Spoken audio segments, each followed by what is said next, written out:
We've got to talk about kids' access to guns. I know this is a charged issue. In this space, I often editorialize. I give my thoughts and impressions of a medical study with an understanding that reasonable discourse is still possible, at least when it comes to healthcare.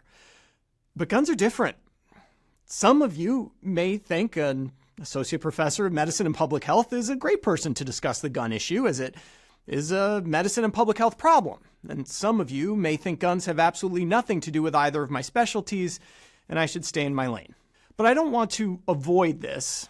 We don't know all the details surrounding the most recent school shooting in Georgia, but we do know that the weapon used by the 14-year-old shooter had been in his home. Some reports suggest it was actually his gun, given to him as a gift from his father. And this week, we have some hard data on how gun owners with kids think about the relationship between kids and guns. Let's try to figure this out.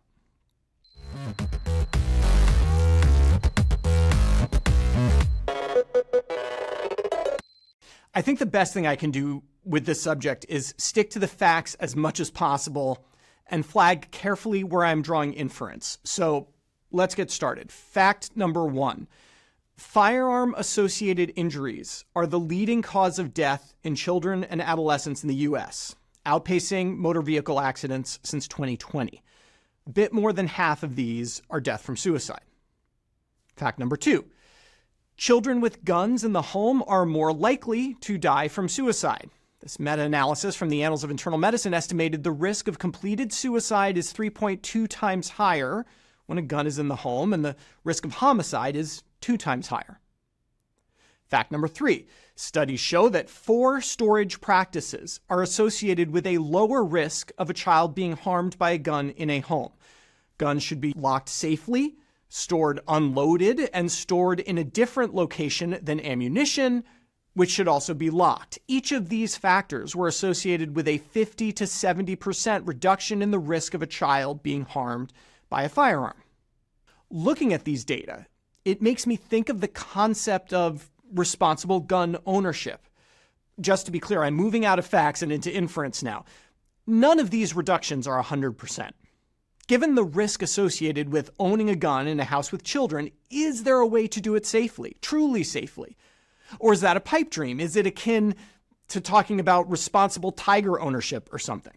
Now, one thing I've heard from gun owners, and yes, I do not personally own a gun, I'm friends with quite a few people who do, is that when there are kids in the home, responsible gun ownership is not just about locking guns away safely, it's about teaching kids what responsible gun use looks like and providing clear guidance on when and how gun use is acceptable. And that sounds pretty good to me. A little education is never a bad thing. Unless that education gives parents a false sense of security, and that's what has me worried.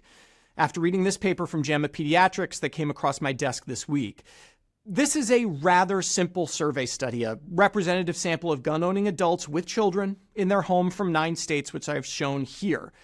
The survey was fairly detailed, going into the type of firearm, the characteristics of the parents and the family, as well as the storage of the guns. And overall, you can see that a majority of parents reported discussing firearm safety with their kids.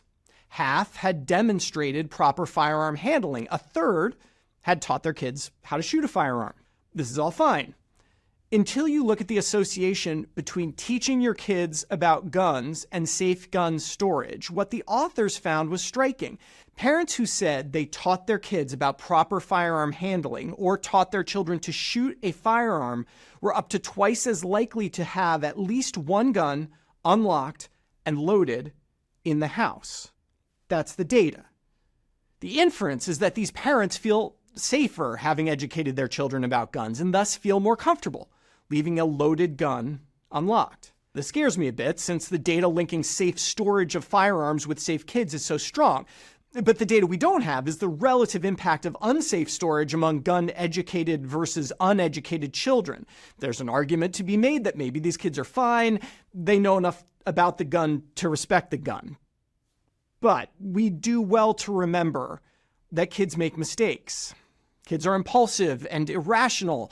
Kids can develop depression, schizophrenia, psychosis without their parents being fully aware. And a kid who knows how to use a gun and who has free access to a gun may in fact be particularly dangerous in the right circumstance.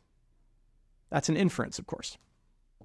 But the facts remain clear. There are millions of kids living in houses with guns. These kids are at higher risk for dying from a gun. Safe storage mitigates that risk. Now, whether education mitigates the risk of unsafe storage remains an open question. We can always say, wait for more data. But the precautionary principle is pretty clear on this one.